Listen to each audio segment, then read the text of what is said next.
You thought time travel was complicated? Ha! Doctor Strange accidentally forming a Spider-Man superband creates more questions than answers.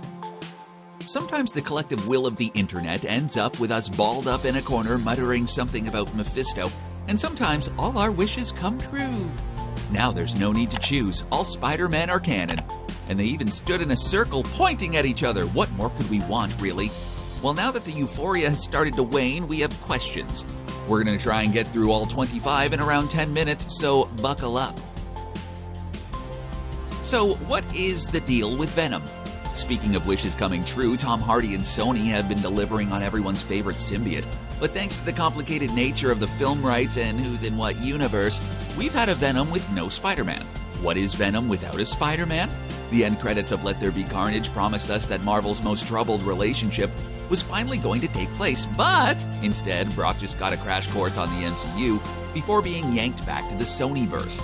Is he going to be looking for a Peter there? Is there a parallel Tombs?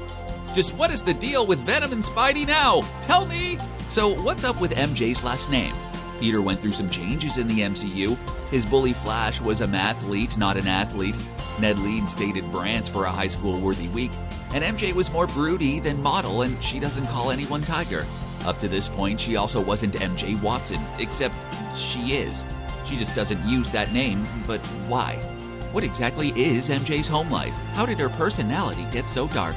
Tell us your secrets. So, what's Daredevil been up to? Another big wish fulfilled came in the form of Peter's legal help. We got a very good lawyer in the form of Matt Murdock, whose moonlighting gig is being the man without fear Daredevil. Not only that, he's being played by the star of the Netflix series Charlie Cox. With Daredevil's arch foe now arching a pair of archers, what has Daredevil been up to this entire time? Did he hang up the horned helmet for a while? Fisk is out of jail. Is his deal with Murdock broken? So is Tobey's Harry Osborn alive now? For being a character defined for his infighting banter, Peter Parker's life is riddled with pain. Dead girlfriends and family members, friends becoming villains. You know, it's a tough life. He covers pain with banter. The Peters bond over the tragedy in their lives, including Tobey's Peter having to fight his best friend.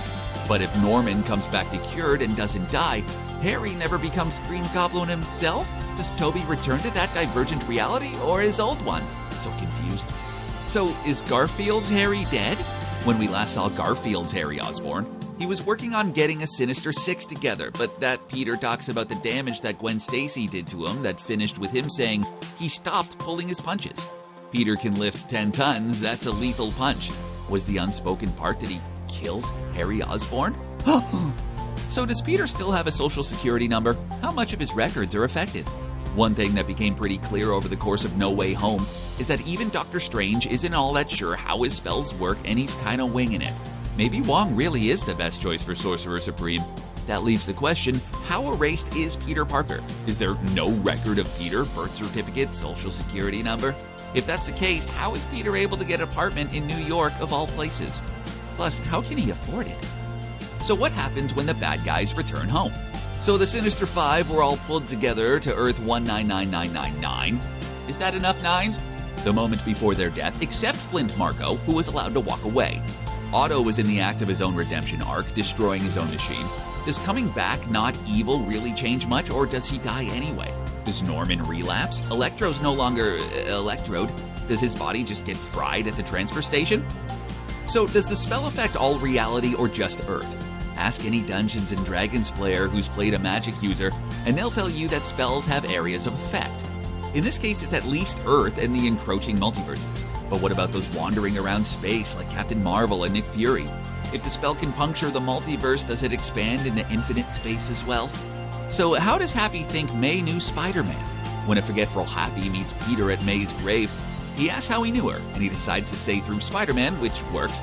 But that raises the question, what does Happy think May's connection to Spider-Man is now that Peter is not even a memory? Does Happy just think that the whole friendly neighborhood part was literal? Spider-Man just made a lot of friends in Queens? So what does Doctor Strange think happened if he can't remember Peter Parker? A choked up Doctor Strange stresses that he won't remember Peter either. So at the end of the spell, what is it that Strange thinks he did? Does he just know that he knew Spider-Man's identity and the spell erased that? Or does he just think he did something vague for Spider-Man? So what happened to Edith?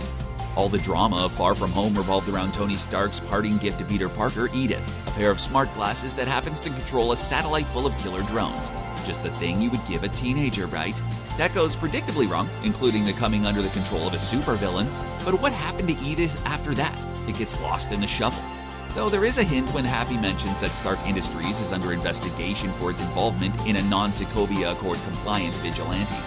So does the MCU have a Norman Osborn, Otto Octavius, etc.? So there were at least 3 verses of a Peter Parker, and 2 of them had a Peter Parker in love with MJ. How many parallels are there? Is there an Osborn and Octavius in the MCU? Does Peter go looking for them in hopes of heading them off becoming bad guys in this universe now? Unfortunately, whatever answer he chooses will probably be the wrong one, because comics. So who was in those shadows? Lurking in the shadows, threatening to flood a supervillain-weary New York with a heaping helping of Spider-Man haters. At least one of them looked like Rhino, who got short shift in Amazing Spider-Man 2. And a figure carrying a spear who might be Kraven, whose movie might be coming out soon. But who else was waiting to make their way to Earth 19999999? That's a lot of nines. It doesn't exactly roll off the tongue. So is Ned on the path to Hobgoblinhood? No Way Home managed to be an extra-large dose of fan service all over the place, big and small. One of the things that Spidey fans have been sitting on is knowing that Bestie Ned is destined for a heel turn, as his comic book counterpart was tricked into taking the mantle of Hobgoblin. There was a nod to that when Tobey Peter asked about his best friend becoming a villain, which hits home for Ned, a nod to his potentially villainous future.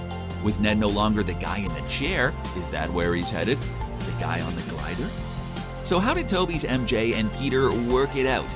When Peter Parker finally married MJ, it was a big deal. So big, Marvel had a mock wedding at Shea Stadium.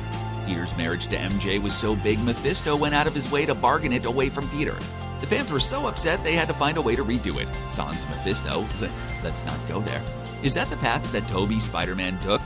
Does their daughter May Parker exist? Would they know? So what's the deal with Electro? Dr. Strange told the MCU Parker that anyone who knew Peter Parker was Spider-Man was pulled into the MCU by the spell. But that doesn't explain what Electro was doing there. He was fed to the grid before Harry Osborn swooped in and put 1 and 1 together, seeing Gwen Stacy giving the wall crawler an assist. In fact, Electro expressed surprise when he finally does see Peter Parker. So, what was he doing there? Did he grab Harry Osborn's ride? So what happened to Uncle Ben? Spider-Man's origin story, complete with his uncle's sage advice, is one of the best-known origin stories in comics. If it wasn't before, it sure is by the time Spidey came to the MCU after back-to-back franchises. So everyone assumed that Spider-Man's origin was taken for granted in the Home series. Joke's on us, the Home series was the origin story. Sneaky, Marvel, sneaky. But if Uncle Ben didn't instill that notion that if you can do the things that Peter can do, when the bad things happen, if you don't do something, it's your fault, who did? What did happen to Uncle Ben? He has a moment with Aunt May using Uncle Ben's suitcase, and he refers to the things Aunt May has been through, but what are they? Was it still something Peter could have stopped, but didn't? So were Andrew and Tobey part of the sacred timeline? During Loki, we found out that the timelines were being trimmed to a specific design. That design? One that doesn't create another Kang the Conqueror. When the sacred timeline is portrayed, it's as a rope, suggesting that there are multiple timelines that He Who Remains was pruning, including the one where Loki was an irritable alligator. It's pretty awesome. But was this excursion through the multiverse part of the sacred timeline, or was it allowed to happen because Sylvie got all stabby? So where will we see Peter next? The fate of Spider-Man in the MCU has been a roller coaster. Fans were over the moon when they found out that Sony and Disney struck a deal to share the character, appearing in 2 standalone movies within the MCU, and appearing in Civil War and the last 2 Avengers movies. But just as we were starting to get into an MCU with Spider-Man, Mom and Dad started fighting again, and the plug was pulled on any more MCU Spider-Man. Until Tom Holland had a couple pints and talked the companies into making $1 billion with a 3rd movie and another guest spot. Wait, why was this so hard to agree to? So we know he's coming back one more time, but when? Also, this trilogy ends seeming to set up more Spider-Man stories, and $1.6 billion and counting? So what's in Spider-Man's future? So is the Spider-Verse open now? The Spider-Verse gates opened in the comic books and spider parties became kind of a thing. It turns out that there are so many spider people because every universe needs a spider totem, and villains like Morlun were against it. Does this mean that the Spider-Men will meet again in the future? Does this awaken Morlun? So speaking of the Spider-Verse, is there a Spider-Gwen Ghost Spider out there? Miles Morales? There's more web slingers than just Tobey and Andrew. The Ultimates universe gave the world Miles Morales, who took over the friendly neighborhood duties when that universe's Peter went down. He was so popular that when the Ultimates collapsed, Miles was spared, giving Molecule Man a 2-week-old pocket hamburger. Yeah, in another reality, it's Gwen Stacy that gets the bite, and Peter Parker who tragically dies, giving birth to Ghost Spider or Spider-Gwen. If Andrew and Tobey aren't back, could the multiverse's other wall crawlers be on the guest list? Emma Stone as Ghost Spider, please? So, does Ned remember he's magic now? Does Doctor Strange? One of the big revelations in No Way Home was that Ned could channel magic. He could channel magic so well he accidentally figured out how to use the sling ring technique that the Ancient One had to trick Doctor Strange into mastering. But sling ringing was tied specifically to finding Peter Parkers. Does Ned or Strange remember that he can do that? Huh? Does he? So Wong is Sorcerer Supreme. Where was he as reality fell apart? We also learned in the course of No Way Home that thanks to Strange's 5-year dust map, he was passed over promotion as Sorcerer Supreme, putting the responsibility for protecting reality to Wong. So where was Wong when reality was being torn apart? Still fixing fights with Emil Blonsky? So what's up with the rest of the Defenders? One of the biggest questions with the appearance of Charlie Cox's Daredevil and Vincent D'Onofrio's Kingpin is, what does that mean for the other Defenders? Is Luke Cage still running the underworld of Harlem to keep things under control? Are the Daughters of the Dragon still solving problems the kicky-punchy way? Is Jessica still avoiding that superhero life? Will I finally get a Night Nurse series? Pretty please, I'll be your best friend. So does the world still think Spider-Man killed Mysterio? Another chapter in What Do People Now Know Now That They Don't Know Who Peter Parker Is comes in the form of, what does Matt Murdock think he did for Spider-Man? Does the world go back to thinking he killed Mysterio? Or is that information so jumbled and incomplete, J. Jonah just sounds like a crazy conspiracy theorist? Next question, where did Jonah's hair go? It's freaky. The post-blip world is getting really eventful. Flag smashers, Dweller in the Darkness is getting out, a giant from the center of the earth half emerging as a giant marble thing, Wanda rewriting a town in New Jersey. You have to think a few people are wishing they also hitched a ride on the Milano.